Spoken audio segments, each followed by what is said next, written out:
Hey everybody, it's Dan Paulson from Paulson's Audio and Video. Today we're going to do an unboxing video of the all-new Anthem MRX740. I have to admit, it's taken a while to get one of these made because we keep selling them as fast as they come in. But today is the day. Show you guys what's in the box, check it out, and of course you can always stop by the store and listen to it. We've got the AVM70, same processor, up and running with the MCA amp, so you can get the full Dolby Atmos experience today at the store as well. But with that, let's flip this guy over and cut it open and see what comes in the box.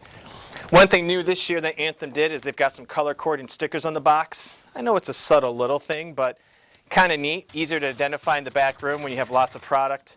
They're using some purples and then this teal color here for the MRX740. The 1140 has the same coloring on it as well. They've even done the same thing on the MCA amps too. So, you know, subtle little differences. So if you haven't opened an Anthem product before, you may or may not know, but it comes with their Anthem Room Correction microphone kit. This is the new Arc Genesis, new branded box. It's kind of cool looking, you know, as we all start going into this. So this is one of, if not the differentiator when it comes to an Anthem product. Tune your system for your room, for your speakers, will make it sound better than anything else out in the market. And that's really what's put Anthem on the map and continues to allow them to grow in popularity. So that comes separate in the box. I don't know if you can see this here, but it's a large, oversized box from the standpoint that the Arc kit comes into the side. One thing, always nice, we've got the product inside so we can pull it out a little bit easier. Get our styrofoams here.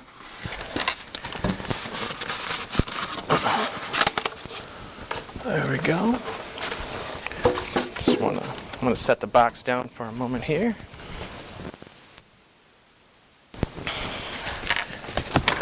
You just saw me leave this on its end. Never do that at home. You don't know if it's going to fall over.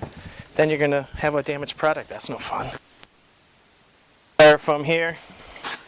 Pretty standard process here. We've got our booklet, our remote control, our Wi-Fi antennas, also used for Bluetooth. So side note, always hook these up, whether you're going to be hooking the unit via a physical Ethernet connection.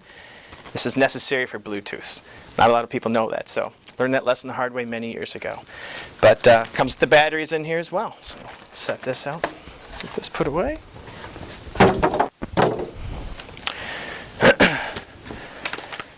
One thing too, you always give the weight test. Definitely some good heft to this particular product. That's how you know it's a good sign of a nice power transformer internally to really be able to deliver the performance you're looking for when you need it. Got our power cord wrapped into the box, ready to rock and roll as well. So this is the MRX740 as we discussed before. The 740 is Dolby Atmos. It's fully capable of powering 7 channels on board. And then it has the additional outputs to handle external amplifiers because it has the ability to do higher processing than the number of channels you see internally. Over here. This is kind of neat if you come forward right here. I don't know if you can see it, but internally they've used red boards. I don't know why that's cool, but it's cool. I like checking that out. One of the things you can always appreciate, we got our silica bags in the bottom. Notice it wasn't balancing correctly, so we don't have to worry about any moisture buildup in the product as it's sitting in there waiting to be sold and to find its new home. And probably one of the things that everyone's been waiting for is checking out the front of the unit. Anthem's done a complete overhaul on the front of the aesthetics of the product.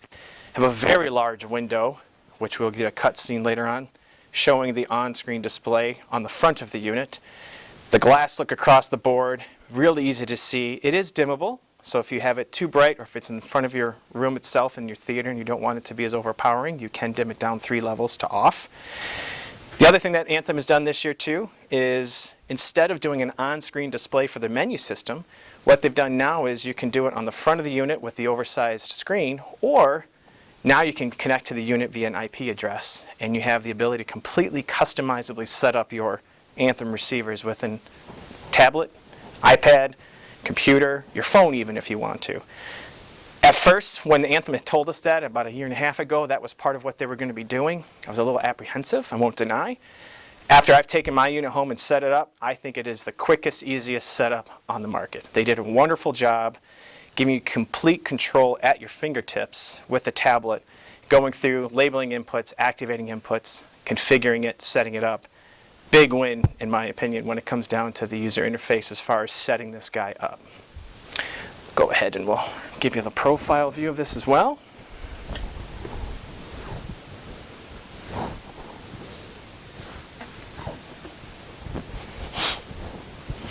And once again, on the back where all the magic happens.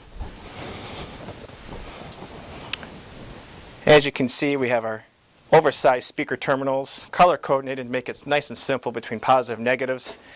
Fully receiving capability of banana plugs. Onboard 7 channels as we discussed previously. Here's your network connection as we've talked about, so you have the ability to hardline it. So you can do it setup, or once again, connecting those antennas to take advantage of Bluetooth as well as Wi-Fi. Also new this year, you've got 7 HDMI inputs on the back, as well as you're going to have 2 main zone outputs plus a zone 2 output. They are also taking advantage of eARC, so you can take advantage of enhanced audio return channel, which is nice as you start to move forward in the new specs of HDMI. Still has the fiber optical inputs as well as digital coax, so you can utilize some more of your digital devices that may or may not use HDMI, although as we all know it's few and far between.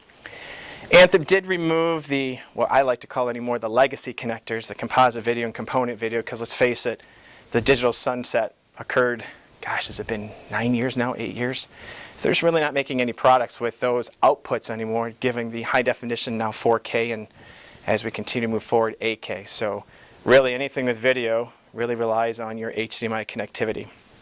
As we discussed before, if you want to come in a little closer over here, you've got your main pre-output zones. So you have the ability to output to take advantage of larger amplifiers if you so chose.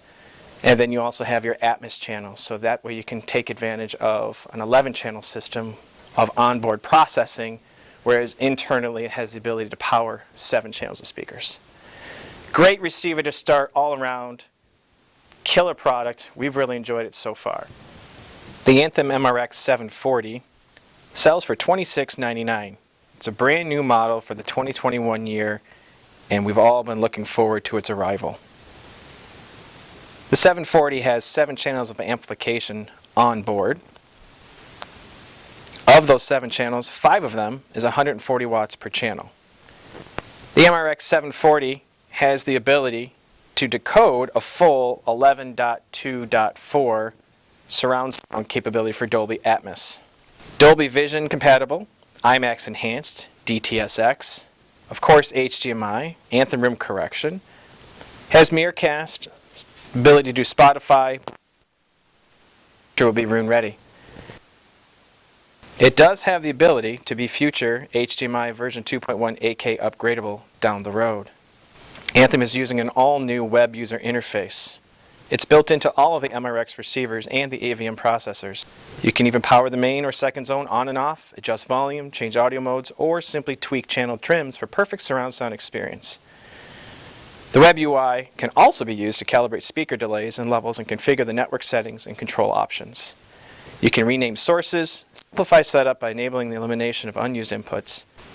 One new feature this year as well is the channel reassignment. The MRX series receivers can be assigned in many ways, and unused amplifier channels can be reassigned to bi-amplified demanding front speakers, power surrounds, or present speakers, or a second zone.